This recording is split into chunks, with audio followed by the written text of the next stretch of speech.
Welcome to Shades of Migraine, a podcast series created by the Association of Migraine Disorders. Migraine isn't black and white, it's blurry and shadowy, but there are many forces at work trying to change how we think about and deal with this disease. We hope you'll enjoy listening to a wide variety of voices, including the perspectives of both people living with migraine and those that are trying to help. Each will share their unique shade of migraine. I recently had the pleasure of interviewing the Winchester family. Kirsten Winchester, an IT specialist, wife and mother, has had migraine disease for 28 years.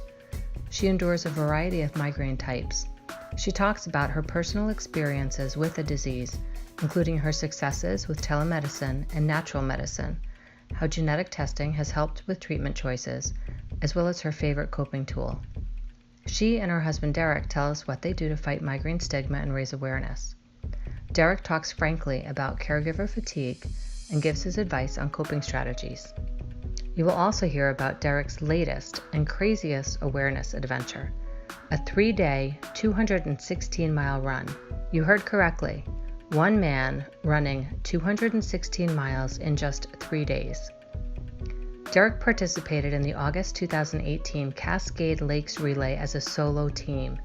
He does this to raise awareness for this debilitating disease and to raise money for research. And you won't want to miss the moving story about the couple's young son and how he showed support for his mother during an attack. This podcast was made possible with the generous support from Teva Pharmaceuticals. Teva is committed to the goal of transforming the lives of those suffering from migraine by creating solutions to reinvent the migraine paradigm by placing people at the center of everything they do. You can visit www.moreToMigraine.com for tools and resources for living with migraine. We are here today with Kirsten and Dearric Winchester. Kirsten is a migraine sufferer and warrior. Yes. All right. So why don't you tell us a little bit about yourself, your background, where you're from? Okay. I'm originally from Ohio. Was born in Akron. I have lived across every time zone across the continental United States, and I have landed in Oregon. It's where I met my husband. I have suffered migraine since I was 20, so a total of 28 years now. So how would you say your headaches are? Are they chronic or episodic? Both. I suffer, sometimes they're just episodic and sometimes they are definitely chronic.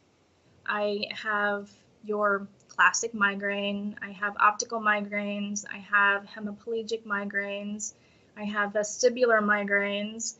Wow. And so do you see a headache specialist? I do. I have. Mm-hmm. I'm back to my primary care physician who has been just outstanding for me. I had a neurologist for quite a while, but he was indicating that I needed to go across the mountains to Portland because I was highly challenging. So it wasn't very helpful. Yeah. Whereas my primary care physician, she's extremely patient. She's like, we're going to figure it out. We're going to work it through. We're going to get somebody in here. She hired a naturopath. Yeah, naturopath into her office. And that's who I primarily see to help me. Yeah. So I get this combined look at how to help, and the naturopath looks at my sleep patterns and things like that versus just trying to throw meds on it. Right. So are you on any kinds of medication now, preventative medications, or is it more natural, homeopathic? A combination of both. I'm on Depakote, which is anti-epileptic. Yeah, anti-seizure, that's it. Right. And because I do have some triggers that are epilepsy triggers, the flashing lights and bright lights if I step outside and things like that. So thankfully, my primary care physician, she has telemedicine so that I can just call her, get an appointment within 15 minutes. I don't have to leave my bed. And then she just calls in everything I need. She knows exactly what my cocktail is and what the combination that works to break those 4 days throwing up migraines. And then she calls it all in, and then I get it taken care of. Brilliant. Yeah. It's amazing for her healthcare. It really is. Yeah. And to have a doctor, we honestly can't tout our personal physician enough for how impactful she's been on the treatment, and within that, utilizing technology to make things more accessible. Those have been huge leaps in terms of her healthcare. Yeah, she's been amazing. So how are your migraines now? Now that you're seeing your homeopath, naturalist? Right.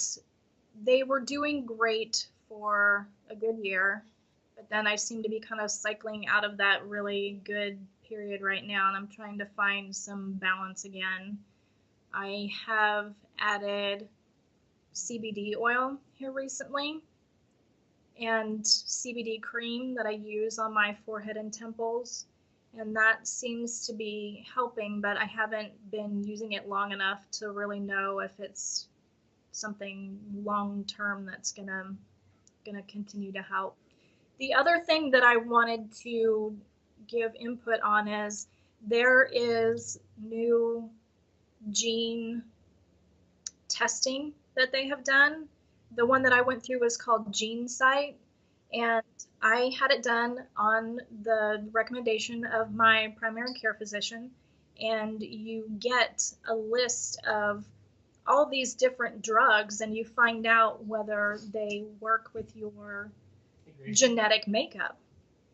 And I found out that several things that I was on were actually considered toxic to me, and instantly changed how we managed stuff and the medications that we were using.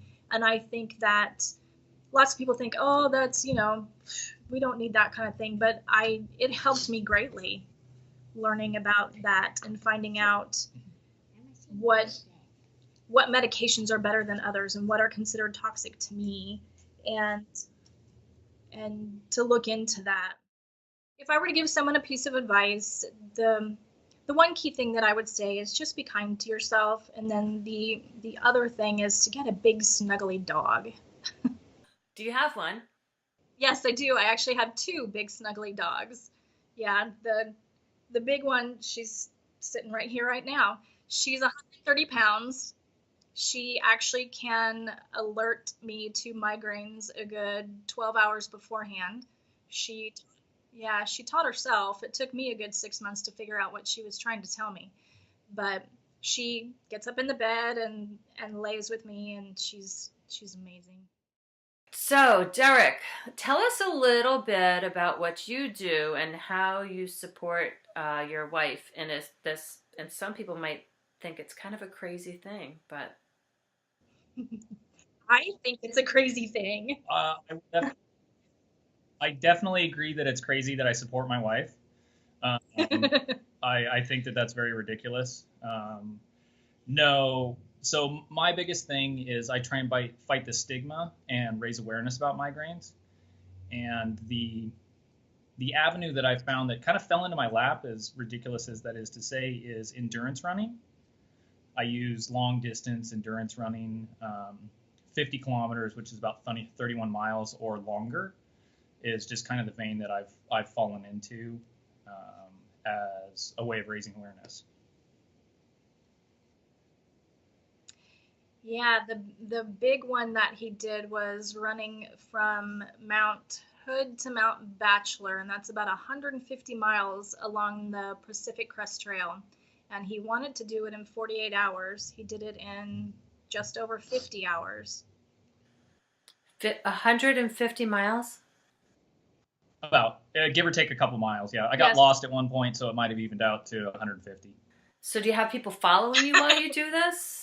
You must, right? I was fortunate. I have some pretty awesome friends. I kind of had to campaign for about 6 months once let me back that up. I campaigned for about 9 months. The first 3 months was to get my wife to approve and let me do it. Yeah, because I wasn't having it. You're out in the middle of the wilderness.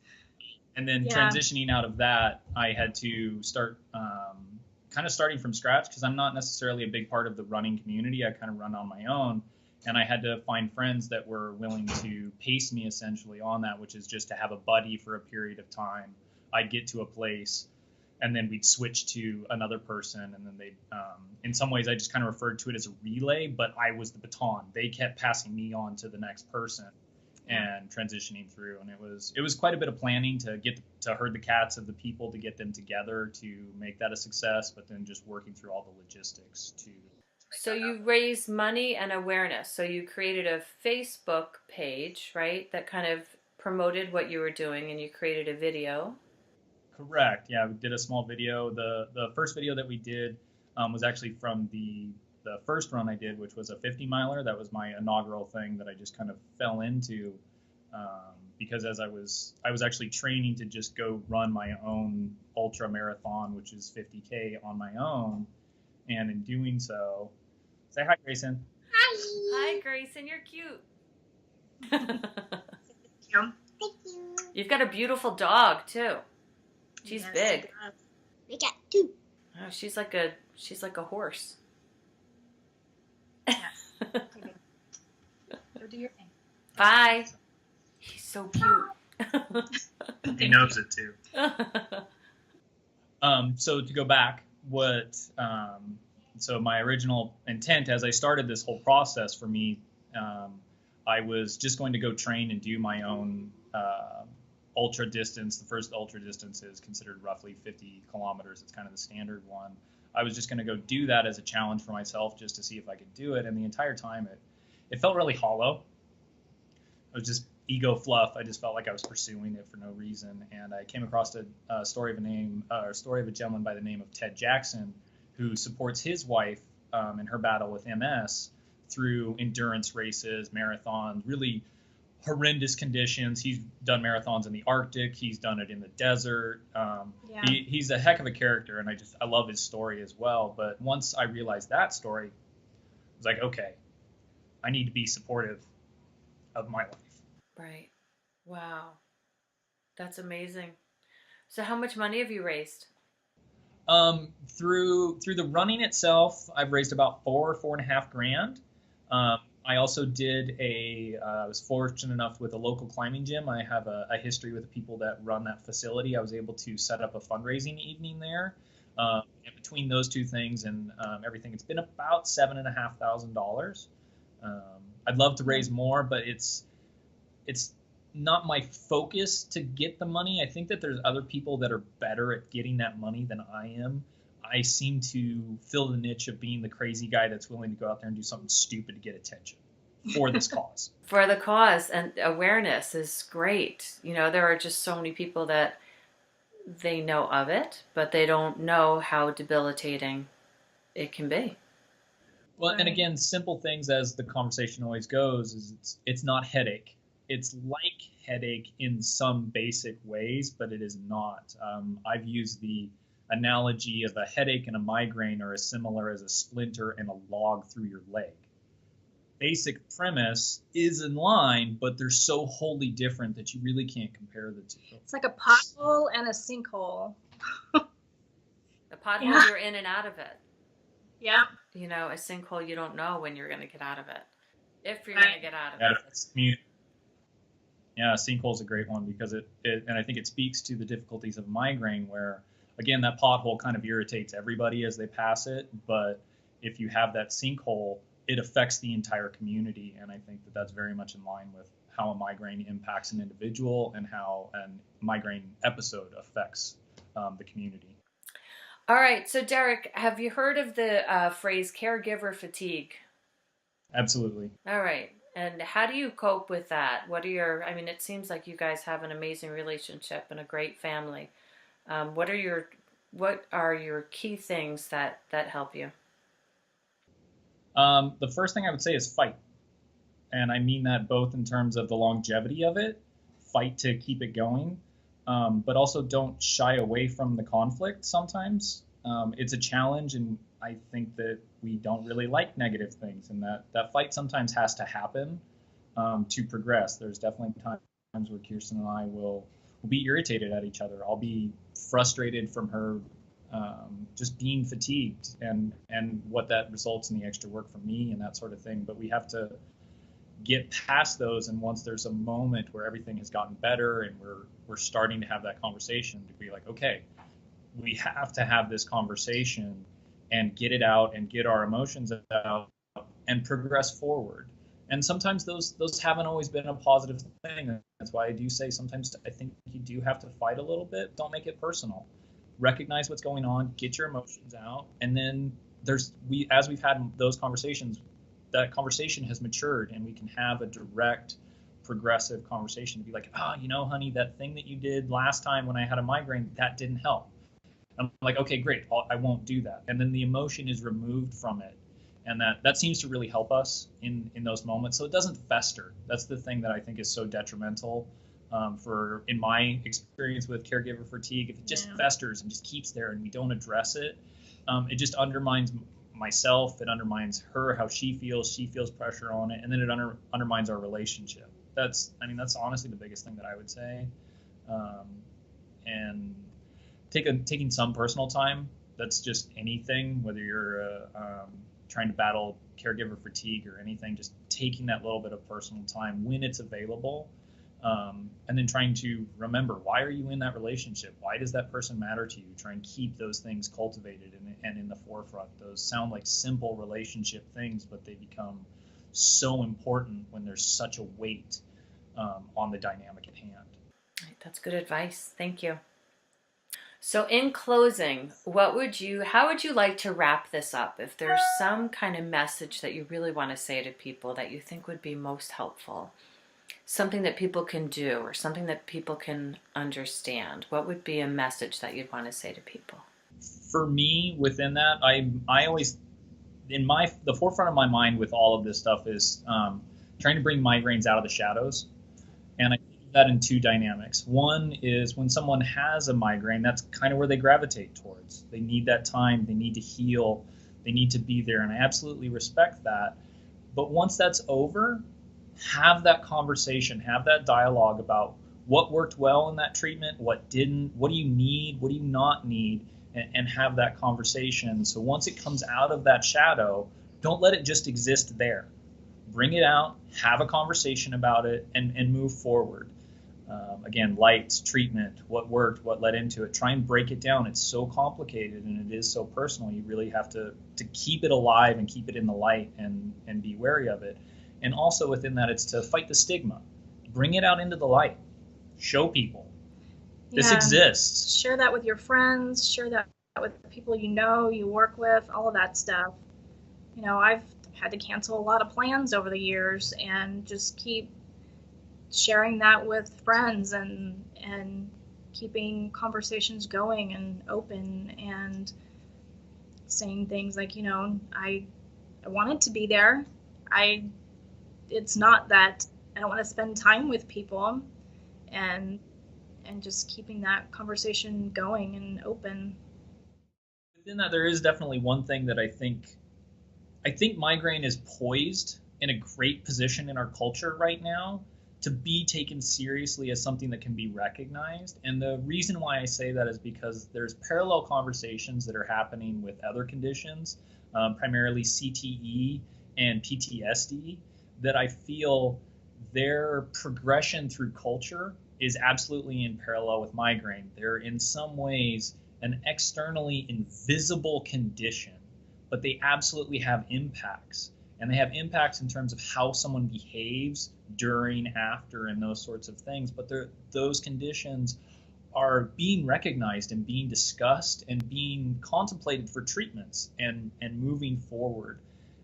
That's the thing that I'm actually kind of excited about for migraines, is it's just right there, and there's a lot of social click that seems to have happened to be like, oh, you really do have something that you need help with, that you need support with. It's not just some sort of flaw in your character that's making this happen. There is something that is misfiring or broken. And even though I can't see it, I understand what you're saying, and we need to address it and improve it. That's something I'm actually really excited about. Still a challenge, still frustrating, but very exciting. I also wanted to bring him in because one story that is very emotional for me. You might be able to tell it. Very sad. I'm very sad. I'll try. This is a very hard story. Grayson was really young, and it was well before he had an understanding as to what a migraine was. And it was a very hard moment to have with a young child. Be like, you need to give mommy that space right now. And he is empathetic, and he wants to be there to comfort her. And he was still very young and bouncy, and has a hard time with that. I have a hard time with that too. Extremely bouncy. And it made it a challenge. And I asked him to stay out of the room because mommy was having a migraine, and that she needed that time to rest. And in his way of being supportive, and a young boy trying to understand this condition and just not getting it, what he did is he went and got a blanket. He went and got a pillow. And he just laid down in front of her bedroom door and just waited. Hours. Just waiting. And I had to walk away. And that's a drive. So that's one of the thoughts that, like, for me when I'm pushing to go do something or trying hard for something, that's something that comes back that we can do better. Yep. That's beautiful, though. Grayson, that's a beautiful thing to do. Even though you're not right there next to your mom, you wouldn't leave her door. That's very sweet. Well, wow. Thank you for sharing that. Thanks for being awesome, Grayson. Well, you guys have an amazing family, and thank you for sharing your time with me on a Sunday afternoon. Our pleasure. Yes. Into your home and telling me all about you guys. Grayson, continue with your awesomeness.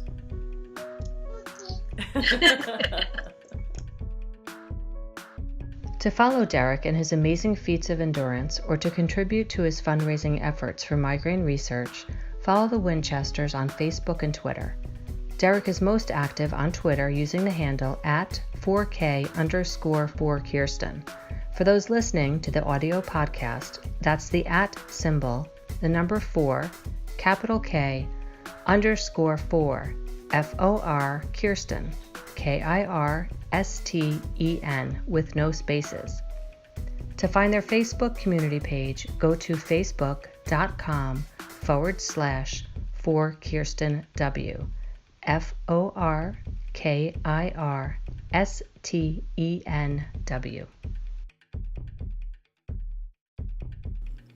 Teva is committed to the goal of transforming the lives of those suffering from migraine by creating solutions to reinvent the migraine paradigm by placing people at the center of everything they do.